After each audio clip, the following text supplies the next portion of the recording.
compression.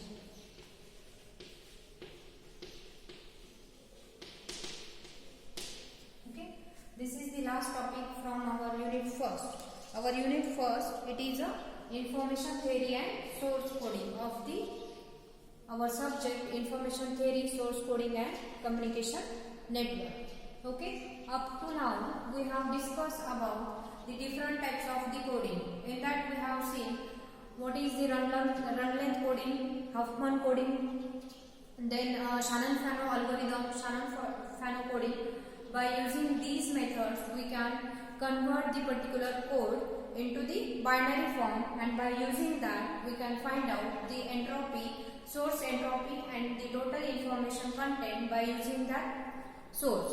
So today we will discuss about the data compression. Okay, as already we know what is a data. Data, it is nothing but information content by a source, and the meaning of compression, that is nothing but there is a reduction in the information.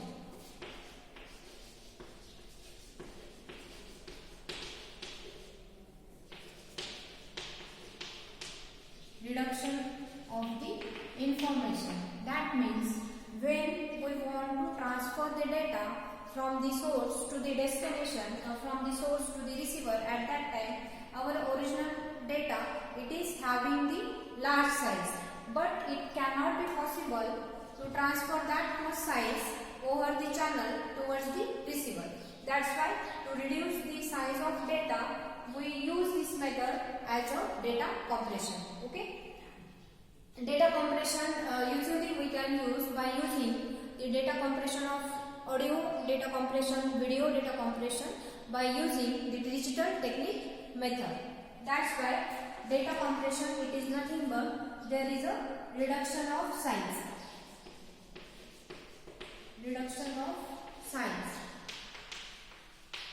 In any way we can say that reduction of size in with respect to the channel size or the memory size of that particular device. So today next go towards the detailed information about the data compression, which devices we can use for the data compression. So first we will discuss about the quantizers.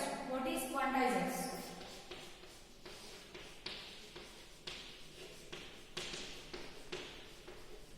Quantizers, that is nothing but it is the process of the approximation of the data. Whatever original signal, original information is there, there is a rounding of the data. That means approximately we can compress that data into the data compression. The approximation process is done by using this device. That's why it is called as the quantizer. Quantizer having the basically two types. First type, it is a scalar type of the quantizer. Scalar quantizer. And another type of the quantizer, it is a vector quantizer. Vector quantizer. Okay.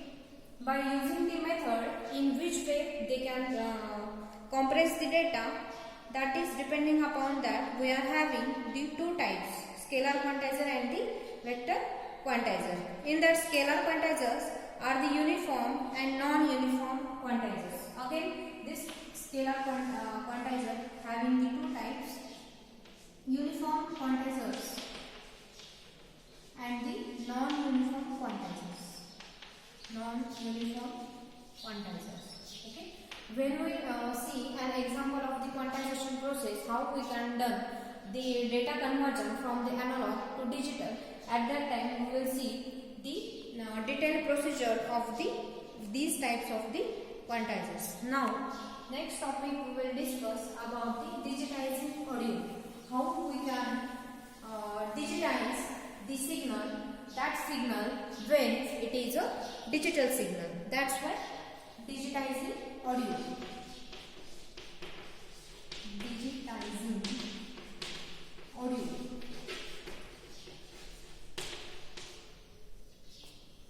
Audio, it is nothing but our sound. when our signal are in sound form, at that time that signals we can call as a audio signal.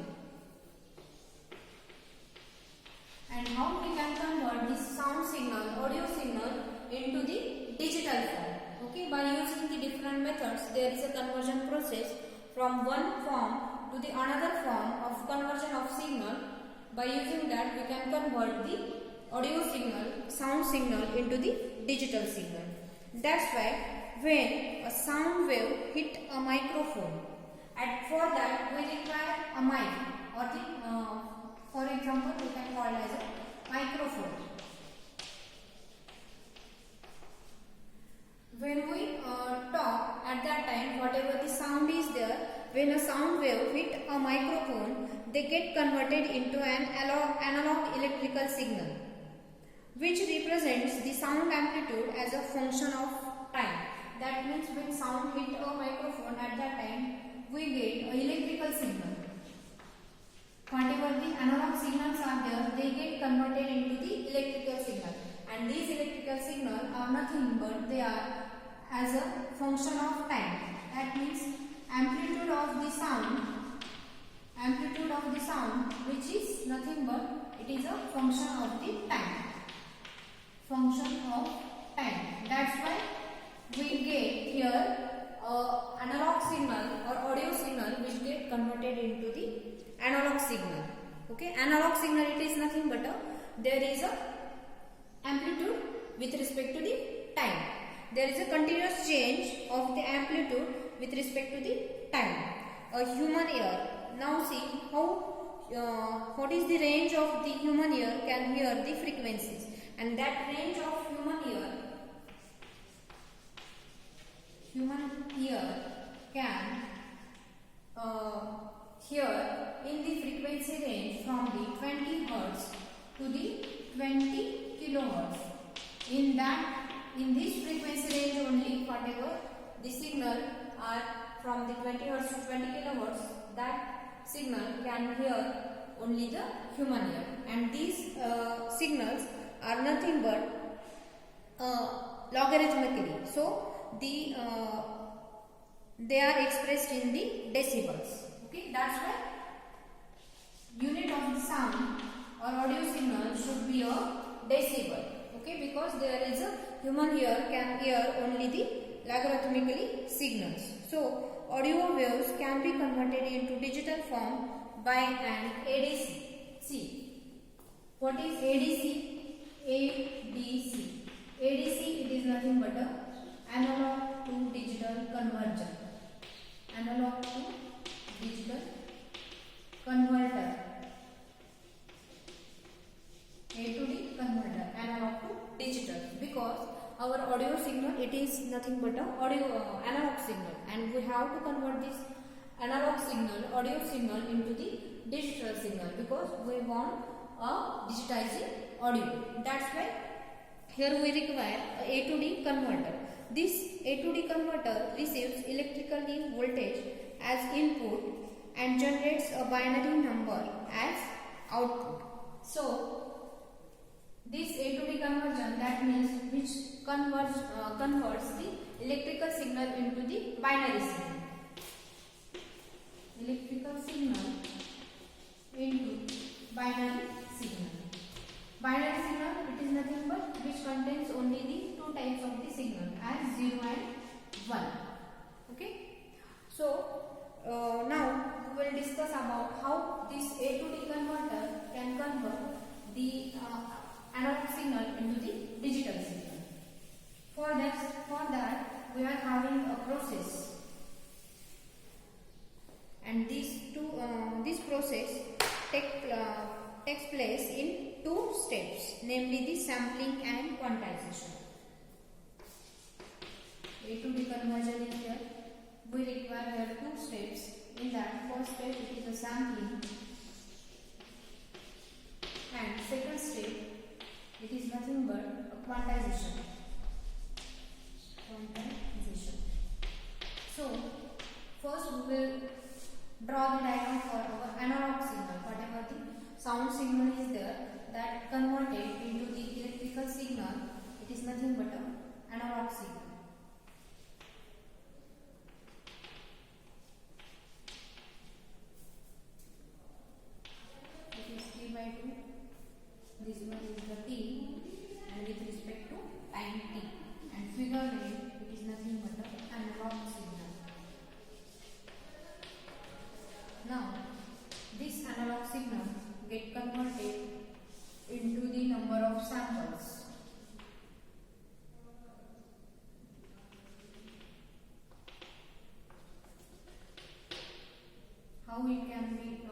converted into the samples as we are having a signal with respect to the time.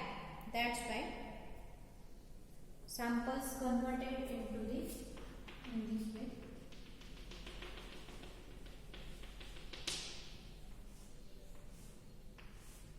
It is in discrete in manner. It is not a continuous wave.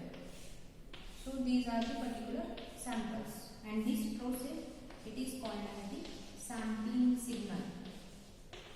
Sampling signal. These nothing but these are different discrete in nature. Samples are there. There is a sampling process. After the analog signal, this analog signal gets converted into the number of samples, and the second step of the conversion from the analog to digital, it is a quantization. How quantization can be done?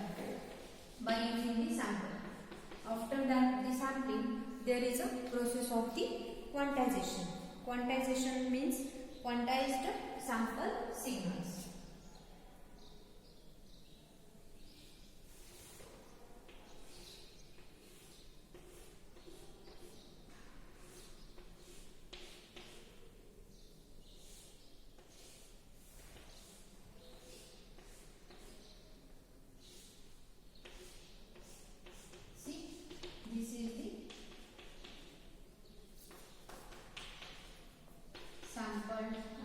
Quantized signal.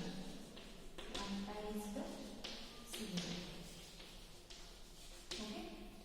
See, there is a quantized nothing but a quantization. It is nothing but a approximation. Okay, roll off. That's why at the output side of the A to D converter, we get analog signal. There is a sampling signal.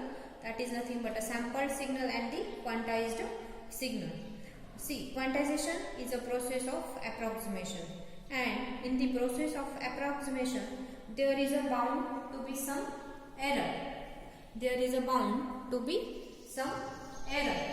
So, that error, it is nothing but such an error, nothing but a quantization error.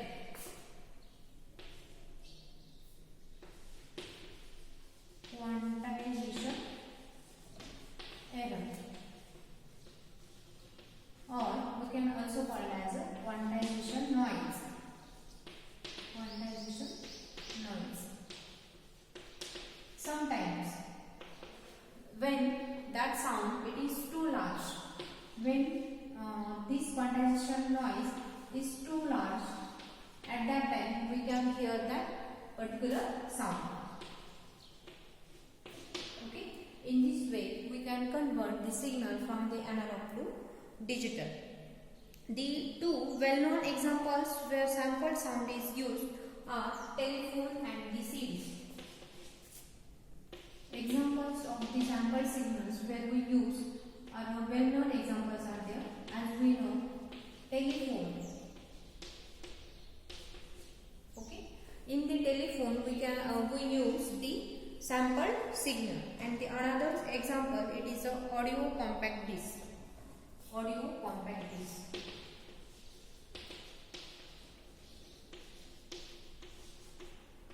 Audio compact disc means it is a CD. Compact disc. C for compact, D for disc. That's why it is a CD. In CD also there is a process of A to D conversion, and in that we have used the sampled signal. So, telephone system use the 8-bit PCM at the sampling rate of 8000 samples per second, and the data rate gives 56 kbps.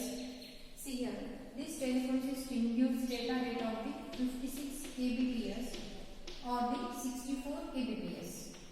64 kbps, and this for this the conversion of the signal, audio signal in the telephone exchange, they have used the rate as 8000 samples per second. 8000 samples per second. Okay, that is the range for the telephonic signal. And for audio CDs are digital storage devices with a sampling rate of 44,100 samples per second.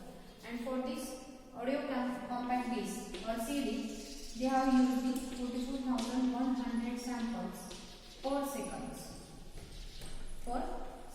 This is the rate of the compact disc, audio compact disc. In many processes, we have used the audio compression. In the audio compression, we have used compact disc, digital tape, then mini disc, digital compact cassette. As we have in previous years, we use the digital versatile disc, that is nothing but a DVD. Then MPEG or MP3 player also we can use. In all these devices we have used the audio compression. So today we have discussed about the data compression. In that data compression we discuss about the audio disc and the telephone range. What is the data rate of that, and we have discussed about the how we can convert the signal, audio signal A to D conversion. So in this way we have complete our unit first. In next lecture we will start of the our unit second. So today we will stop here.